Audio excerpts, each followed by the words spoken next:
안녕하십니까, 역겐TV입니다. 이 한반도 남부에서 신라와 함께 여러 가야의 나라들이 이제 성장을 하다가 이 신라 이제 병합이 되면서 역사 속으로 사라지게 된 겁니다. 이 삼국사기나 이 삼국유사에서 보면 이 가야에 대한 흔적을 찾기에 너무 어려워. 없어. 그런데 말이죠, 이 가야가 신라 수도인 금성을 공격했다는 단편적인 기록이 발견이 된 겁니다. 그래서 오늘 소개를 해드릴까 합니다. 어떤 기록이냐면요, 삼국사기입니다. 서기 297년입니다. 그러니까 유래 이사금이 왕이 될 때죠. 이서고국이라는 나라가 어떤 종족인지는 몰라. 이서고국이 일단은요, 금성을 공격해 왔기에 군사를 크게 일으켜 막았으나 물리칠 수가 없었다. 이제 밀리고 있는 상황에서 이상한 군대가 나타난 겁니다. 그런데 호련히 이상한 병사들이 왔는데 그 수가 많았답니다. 근데 얘들이 귀에다가 대나무 잎을 꽂고 있었다는 겁니다. 대나무 잎을 귀에다 꽂고 있었대. 표시겠지, 표시. 그들만의. 그래서 사로국의 군대와 함께 적을 공격해가지고 이제 이겼다는 거죠. 근데 이 대나무 잎을 귀에 꽂은 이 군대가 사라진 겁니다. 싸움이 끝나자마자. 근데 어떤 사람이 이제 그 대나무 잎 수만 장이 죽장릉이 어느 왕의 무덤이냐면 미추 이사금의 무덤입니다. 이 죽장릉에 쌓여 있다는 거야. 그래서 나라 사람들이 말하기를 미추 이사금이, 이 국가의 위기를 이 미추 이사금이 볼 수가 없어가지고 군대를 보냈다. 신령한 군대. 한마디로 말하면 귀신의 군대지. 그 영화도 있었잖아요, 반지의 제왕이라고. 거기 보면 그 귀신의 군대가 나타나잖아. 똑같은 거야. 그게 미추 이사금이 보냈다는 겁니다. 왜냐하면 대나무 잎이 그 미추 이사금의 무덤에 쌓여 있었다는 거죠. 아시죠? 이런 기록이 삼국사기 서기 297년에 나타나 있다는 거죠. 근데 삼국유사도 똑같습니다. 이제 단지 삼국유사에서는 명칭이 좀 틀리죠. 그러니까 삼국사기는 이서고국이라고 했는데 삼국유사에서는 이서국이라고 했다는 겁니다. 그러니까 뭐 실직고국이나 실직국이 있었던 것처럼 거의 뭐 같은 나라라고 볼 수가 있는 거죠. 뭐 이서고국이나 이서국이나. 그 다음에 이 미추 이사금의 그 왕릉을 이제 그 아마 대나무를 심었던 것 같아, 무덤에다가. 그래서 이제 삼국사기에서는 죽장릉이라고 했고 삼국유사에서는 죽현릉이라고 했다는 요 차이만 있을 뿐이지 내용은 똑같습니다. 삼국사기나 삼국유사는. 어쨌든 이서고국이라는 나라가 이제 금성을 공격했다는, 이거는 이제 실체입니다. 실체. 근데 이 미추 이사금이 보냈다는 이 귀신의 군대, 이거는 좀 아니지 않습니까? 근데 여기서 좀 이상한 게, 왜 이서고국이 공격을 했을 때 이런 전설적인 군대를 같이 등장을 시켰을까? 이걸 좀 생각을 해 보셔야죠. 이 미추 이사금이 보낸 군대가 또 나타난 겁니다. 기록상 서기 779년입니다. 해공왕 때요, 그 김유신의 무덤에 나타난 거야 또. 이 귀신의 군대가. 그래서 김유신의 무덤에 나타났던 이유는 뭐 나라를 생각하는 마음에서 또 나타났다는 거죠. 그래서 이렇게 그 미추 이사금이 이 귀신의 군대를 보냈던 이 전설적인 이야기가 왜 자꾸만 기록에 등장을 했을까요? 여러분들 한번 생각을 해보세요. 왜 이 미추 이사금과 관련된 이 군대가 등장을 했을까? 그거는 간단합니다. 왜냐하면 미추 이사금이 누굽니까? 김씨로서 최초로 왕이 된 김씨의 시조잖아. 그 이유랑 밀접한 관계가 있다는 거죠. 이 귀신의 군대하고. 자, 보세요. 미추 이사금이 언제 왕이 됐냐면, 처음에 이사금이 아들이 없어가지고 그 당시 미추 이사금은 좁은 이사금의 사이였던 겁니다. 그러니까 좁은 이사금의 딸과 혼인을 했기 때문에. 그래서 처음에 이사금이 아들이 없기 때문에 좁은 이사금의 사이인 미추가 왕이 된 겁니다. 그리고 이 미추 이사금이 죽고 누가 왕이 됐냐면 좁은 이사금의 맏아들인 유레 이사금이 왕이 됐다는 거야. 아니 그러면 뭐야 이거는? 그럼 미추 이사금이 아들이 없다는 얘기 아닙니까? 근데 기록상으로는 미추 이사금이 아들이 있었는지 없었는지 알 수 있는 게 없어요. 처음에 이사금처럼 아들이 없어서 미추 이사금이 됐잖아요, 왕이. 그렇다면 좁은 이사금의 맏아들인 유레 이사금이 왕이 됐다는 거는 미추 이사금이 아들이 없다거나 뭐 이런 기록이 나와줘야 되는데 그런 기록은 없어.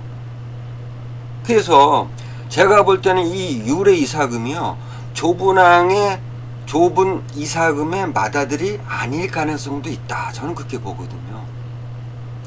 그렇지 않고서야 미추 이사금이 아들이 없다는 기록이 나와줘야지. 그래서 그 좁은 이사금의 맏아들인 유레 이사금이 왕이 됐다. 이게 이제 상식적으로 맞는 거잖아.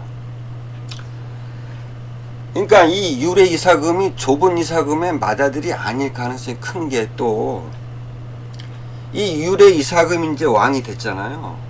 근데 국정을 이 유레 이사금이 이끌었던 것이 아니라 누구랑 상의를 했냐면 미추 이사금의 친동생인 말구라는 사람과 계속 국정에 관한 것을 논의를 했다는 겁니다.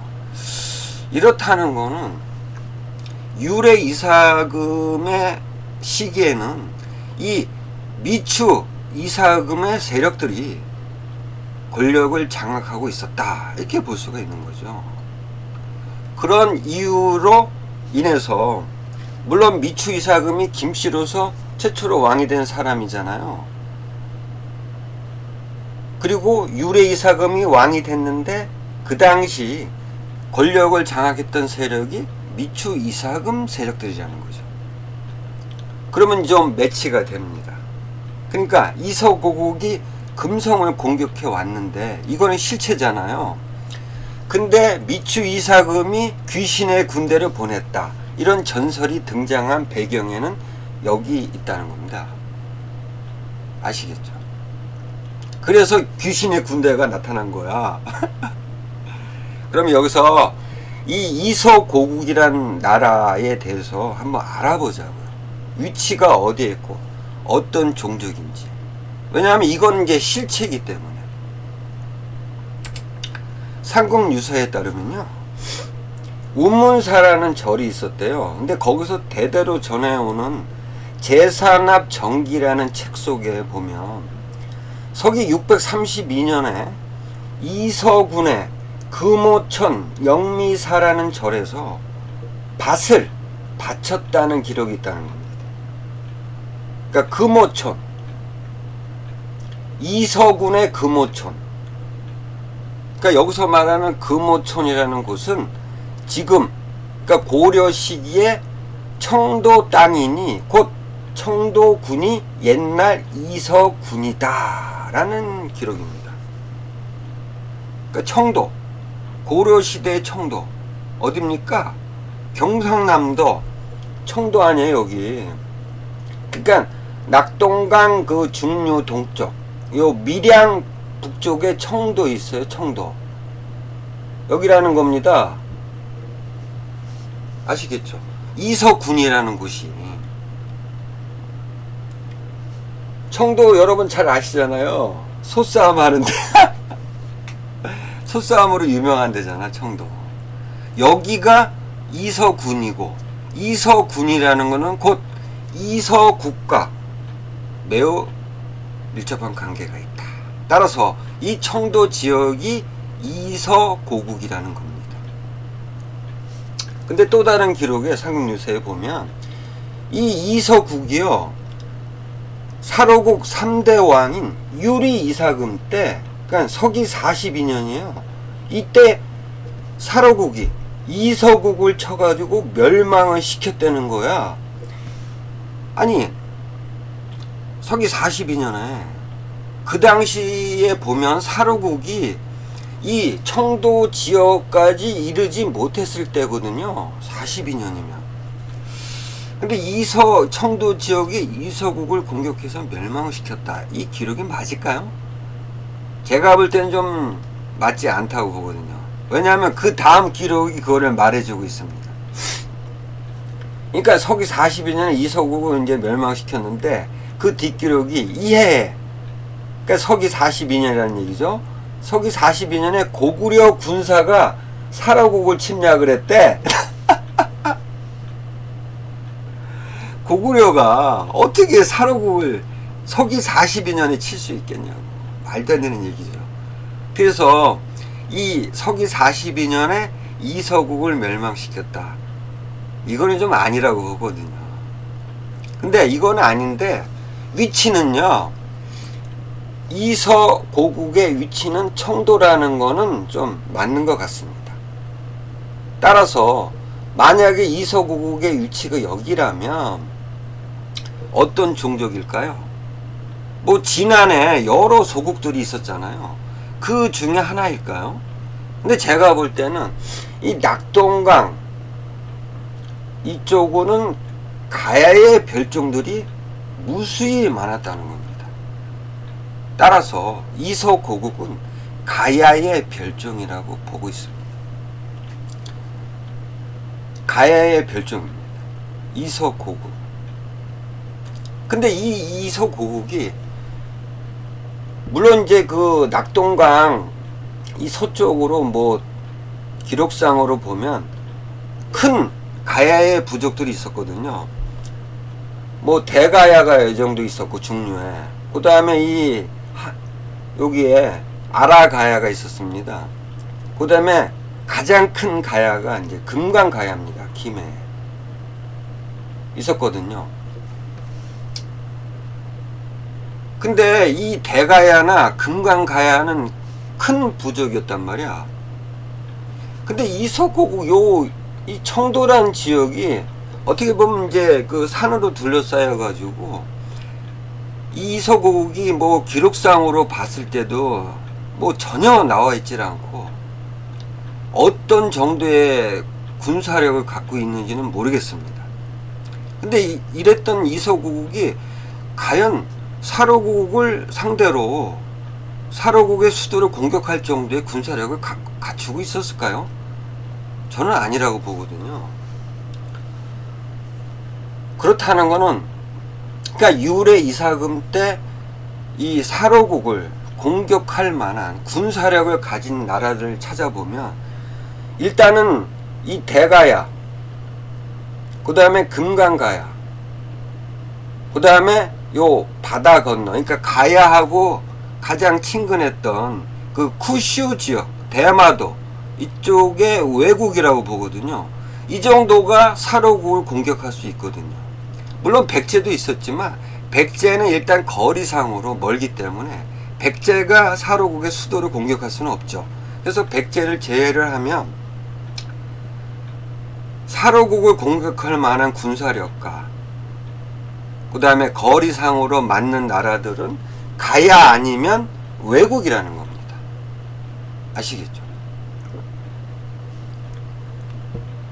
근데 이 가야하고 사로국이요, 뭐 탈의 이사금부터 막 치열하게 이제 전투를 벌였는데 그 지미 이사금 이후에는 좀 잠잠했다는 거죠. 그러다가 서기 209년에 포상팔국의 난이 벌어진 겁니다. 이 포상팔국이란 곳이 제가 방송도 한 적이 있는데요. 그 위치는 이 대가야하고 금강가야 사이 한 요 정도의 포상팔국이 저는 있었다고 보거든요. 이때 사로국이 이제 어떤 그 가야의 소국을 구원하면서 이 대가야하고 금강가야를 이 포상의 8개 나라들을 제압을 합니다. 그러니까 이 포상팔국이라는 게 뭐 이게 소국인데 뭐 제가 볼 때는 대가야나 금강가의 어떤 영향력 하에 있었다고 저는 보거든요. 그런 나라들을 사로국이 이제 제압을 한 겁니다. 그런 다음에 이 가야하고 사로국의 전투가 있었다는 기록이 없습니다. 그 이후에. 그러니까 제가 볼 때는 이 포상팔국의 난 이후에 이 가야하고 사로국이 소강 상태에 있었다고 저는 보거든요. 그러니까 가야가 사로국을 칠 수도 없고, 또한 사로국 또한 백제하고 전쟁이 계속 되었기 때문에, 그 다음에 또 북쪽에는 말갈족도 있었잖아. 그 때문에 가야를 칠 그런 또 사항이 아니었기 때문에 둘이 가야하고 사로국이 소강 상태로 있었다고 저는 보거든요. 그러다가 근데 만약 이 가야가 계속 이 사로국을 공격하지 않으면 안 되는 상황이야. 근데 이 가야가 공격했다는 기록은 나타나지 않고 있습니다. 누가 대신 공격을 해주냐? 항상 외국이 공격을 합니다. 외인들이. 서기 232년이에요. 좁은 이사금 때 외인이 갑자기 쳐들어와서 금성을 에웠었대. 그러니까 서기 232년. 그러니까 이 외인들이 이 배를 다루는 기술이 있었다는 겁니다. 그리고 삼국지 위지 동의전에 따르면 이 가야가 굉장히 항해 기술이 높았다는 기록이 있잖아요. 그래서 외인들이 이렇게 항해 기술이 높았다는 것은 이 가야의 어떤 기술을 전수받았지 않았을까, 저는 그렇게 보거든요. 이 외인들이, 이 가야하고 밀접한 관계에 있었던 이 외인들이 금성을 공격한 거야. 좁은 이사금 때. 근데 이때 이 사로국에서 엄청난 무인이 나타난 겁니다. 석우로라는 사람입니다. 이 사람이 이제 뭐 서쪽에 있었던 간문국, 경상도 이 대구 북쪽에 있었던 간문국까지 이제 공격을 해서 멸망시켰던 사람입니다. 석우로라는 사람. 이 사람하고 이제 치열하게 이 외인들하고 이제 전투를 벌입니다. 서기 233년에는요, 이 외인들이 이제 사도성을 아마 공격을 했던 것 같아요. 사도성은 제가 볼 때는 한 이 울산 이 북쪽 한 이 정도의 사도성이 있다고 보거든요. 여기서 이제 대전투가 벌어진 겁니다. 외인하고 이 석우로하고. 근데 이 놀라운 일이 벌어져요. 이 석우로가 어떤 전술을 써가지고 이 외인들을 이겼냐면은 바람을 이용해서 불을 질러서 배를 불태웠대요. 한마디로 말하면 화공을 썼다는 거야. 화공. 그 당시에 와, 대단한 전략가입니까? 이 석우로라는 사람이. 어쨌든 이 석우로의 그 활동으로 인해서 이 전투에서 이제 이 사로국이 이기죠. 근데 이 석우로라는 사람이 이제 이 외인들하고 전투에서 이제 큰 승리를 거뒀던 사람인데 외인들한테 죽습니다. 언제 죽냐면 첨예 이사금이 왕이 올라왔을 때요. 서기 249년에 외인이 서부란, 지금 말하면 이제 국무총리 정도 되죠. 서구로를 죽였다. 간단합니다. 서기 249년에. 근데 이 서구로, 삼국사기 서구로 열전에 보면요, 서기 249년은 아닌 겁니다. 서기 253년이라고 나와요. 이때 서구로가 이제 그 외국에서 사신이 왔는데 이 사신을 접대하러 가가지고 이상한 얘기를 했다는 거야. 이 외인한테, 야, 너희 왕을 갖다가 말이야, 염전의 노비로, 그 다음에 왕비는 부엌대기로 내가 만들 거야. 이렇게 얘기한 거야. 와, 사신한테, 외교 사신한테 자기 나라의 왕을 염전의 노비, 그 다음에 왕비를 부엌대기로 만들겠다고 이렇게 서구로가 얘기를 했겠습니까, 여러분? 상식적으로요. 물론 전쟁 중에는 이런 얘기를 할 수는 있어. 응? 근데 그게 아니고 외교 사신한테 이러한, 물론 뭐 나중에는 이 서구로가 쪼크였다 이렇게 얘기를 했는데 과연 이게 쪼크냐고, 이게 말도 안 되는 얘기죠. 어쨌든 이런 이유로 인해 가지고 이제 외인들이 군사를 보냈던 겁니다. 그래 가지고 서구로가 이 좁은 이사금이 이제 외인들이 공격을 했으니까, 야, 좀 어떻게 해봐 이렇게 된 겁니다. 그래서 서구로가, 그렇다면 제 잘못이기 때문에 제가 가겠습니다. 그래서 서구로가 스스로 가가지고 이제 항복을 했다는 거죠. 그래서 외인들이 불태워 죽인 다음에 가버렸다는 거야. 이래서 죽었다는 거야, 서구로가. 와, 근데 이건 좀 아닌 것 같아요. 어쨌든 뭐 이게 오늘의 뭐 중요 사항은 아닌데, 어쨌든 간에 이 서구로가 이렇게 이제 외인한테 죽었다는 겁니다. 그러니까 이거는 뭘 말하냐면, 외인들이 수시로 이 사로국을 들랑달랑 할 수 있는 그러한 군사력도 갖추고 있었다는 겁니다. 어쨌든 이렇게 해서 이 미추 이사금이 이제 죽고, 그 다음에 이제 그 조분왕에 맏아들인 유래 이사금이 이제 서기 284년에 왕이 된 겁니다. 근데 이 서구로를 죽일 때 이때 이후로는 외인들이 잠잠했었거든요. 공격했다는 그런 기록이 없었단 말이죠. 잠잠했어.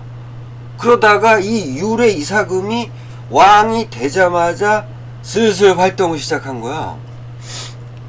서기 287년부터 이제 시작이 됩니다. 외인이 일레부를 습격했다. 그 다음에 289년에는 외의 병사가 대규모로 쳐들어온다는 소문이 있었대요. 그래가지고 뭐 난리가 났었다는 거죠. 그 다음에 292년에는 외의 병사가 사도성을 공격해서 함락을 시킨 겁니다. 와, 사도성을 함락을 시켰어. 그러니까 대규모로 왔다는 거야. 대규모로. 그래서 물론 뭐 대곡이라는 사람을 보내가지고 이제 진압을 했는데, 어쨌든 그 다음에 294년에는 외의 병사가 장봉성을 공격을 했답니다. 이렇게 막 대규모로 이제 공격을 해왔던 거야. 잠잠하다가 유래 이사금이 왕이 되자마자. 그래서 이 유래 이사금이 조정을 장악하고 있었던 그 미추 이사금의 어떤 세력들한테 이렇게 얘기를 합니다. 아, 이 외인들 때문에 죽겠어. 그래서 백제와 함께 바다를 건너가지고 이 외국을 공격하고자 하는데 여러 신들은 어떻게 생각을 하냐 이렇게 물어본 겁니다. 신하들은. 그랬더니 서부란 국무총리죠, 홍건이라는 사람이 불가합니다 이렇게 얘기를 했던 겁니다. 왜 불가하냐? 일단 백제는 믿을 수 없는 족속이기 때문에 안 되고, 그 다음에 이 사로국은 수군이 약하다. 그러니까 항해 기술하고 배를 만드는 기술이 부족하기 때문에 어렵다 이렇게 얘기했던 겁니다.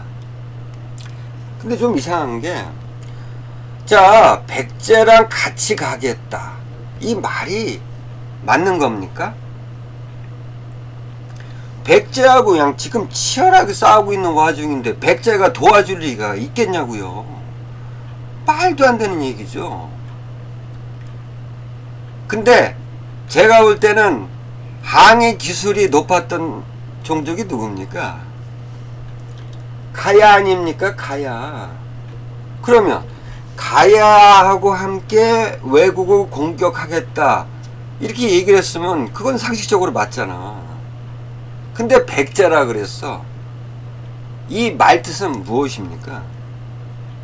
그러니까 유래 이사금 때 백제처럼 가야도 굉장히 적대적이었다는 겁니다. 그리고 이 유래 이사금의 이 발언 이전에 외국의 대규모의 공격이 있었잖아요. 그래서 이 속뜻은 제가 볼 때는 이런 겁니다. 그러니까 가야하고 외국이 합동으로 연합해서 이 사로국을 공격했다는 것을 알고 있었다고 저는 봅니다. 이 사로국의 왕과 이 신하들이. 아시겠죠? 어쨌든 이러던 와중에 2년 후입니다. 그러니까 서기 295년에 외국을 한번 공격하면 어떻겠느냐 이런 발언이 나온 2년 후에 서기 297년에 이서고국이 금성을 공격을 한 겁니다. 자, 이서고국이 공격을 했겠냐고요. 제가 앞서서 설명을 드렸잖아요. 그런 군사력이 되지도 않고 또 존재했는지 여부도 모르는 이서고국이 어떻게 사로국을 백제랑 대등한 국력을 갖고 있었던 사로국을 공격할 수가 있겠냐고요. 그 다음에 이 서기 297년 이전에 이 외국의 군대가 대규모로 사로국을 공격했다는 사실. 근데 이 외국은요 이유가 없어. 이유가. 그러니까 기록상으로 봤을 때 외국이 왜 사로국을 왜 그렇게 끊임없이 공격했는지 그 이유가 나오질 않고 있다는 겁니다. 근데 그 이유는요 여러분들 이걸 생각을 하셔야 돼요. 외국이 왜 이렇게 사로국을 계속해서 공격을 했는지 그 이유는요 가야하고 밀접한 관계가 있다는 겁니다. 왜냐하면 가야는 어떤 기록상은 정확진 않지만 저는 가야의 어떤 그 문화를 많이 외국한테 전파를 해줬고 그 다음에 항해 기술, 배를 만드는 기술, 여타 이런 기술들을 이전을 해줬다고 봅니다. 그리고 많은 수의 이 가야인들이 이 지도상에 이 쿠슈 지역으로 건너갔다고 보거든요.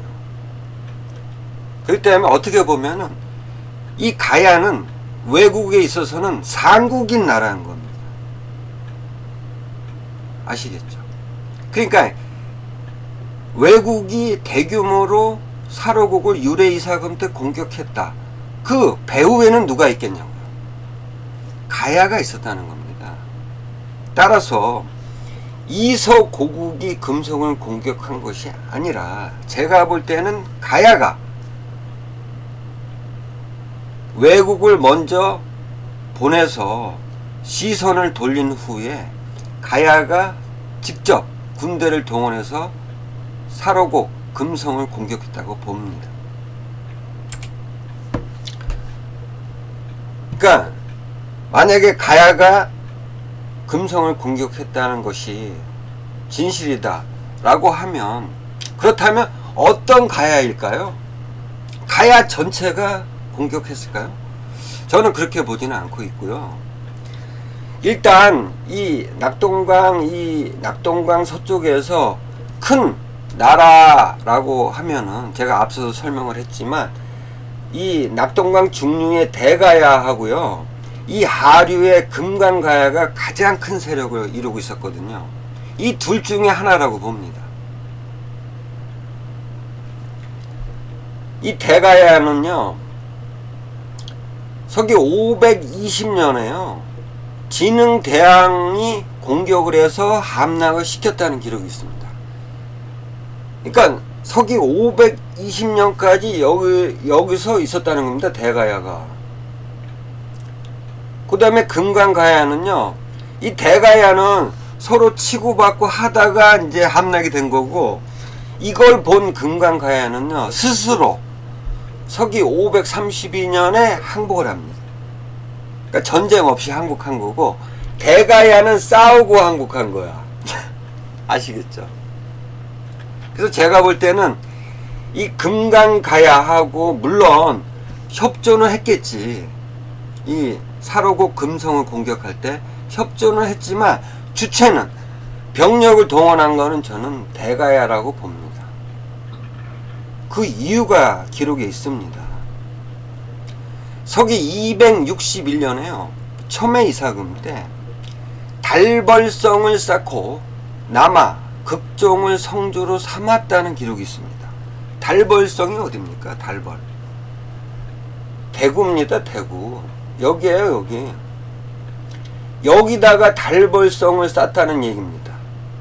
그러면 대구하고 가장 근접한 곳이 어딥니까? 대가야죠. 대가야. 그러니까 대가야가 서기 261년에 위협을 느끼는 겁니다. 달벌성에 성을 쌓고 성주까지 배치를 시킨 겁니다. 그러니까 대가야는 이런 상황인데, 그러니까 사로국의 위협에 직접적으로 이제 노출된 상황이 벌어진 겁니다. 거기에 비해서 금강가야는 뭐 특별한 일이 없잖아. 그래서 저는 이 대가야가 이 금강가야하고 협조를 통해서 외국한테 니들이 먼저 이쪽 동쪽 지역을 먼저 공격을 해서 이 사로국의 군사력을 좀 시선도 돌리고 군사력을 좀 약화시켜라. 그런 다음에 대가야의 군대를 이쪽 이 청도 지역으로 소리 소문 없이 이동을 시켜서, 그러니까 이 외국의 군대들이 이제 사로국을 공격을 마친 그 2년 후에 이제 여기서 공격을 하게 된 겁니다. 대가야가. 저는 그렇게 봅니다. 아시겠죠? 근데 기록에는 왜 존재를 했는지 여부도 모르는 이서고국이 공격했다고 썼을까요? 뻔하잖아요. 가야가 공격했다고 할 수가 없는 겁니다. 그러니까 그만큼 가야는요, 이 신라하고 대등했다는 겁니다. 대등하게 성장을 했다는 겁니다. 신라가 가야를 병합을 했기 때문에 그 후손들은 이렇게 기록을 남길 수밖에 없는 거죠. 승자 원칙이지 않습니까? 아시겠죠? 그래서 유래 이사금 때 이서고국의 사로국 수도 금성의 공격은요, 이서고국이 아니라 가야라는 겁니다. 그것도 대가야. 아시겠죠? 다음에 또 좋은 내용으로 찾아뵙도록 하겠습니다. 감사합니다.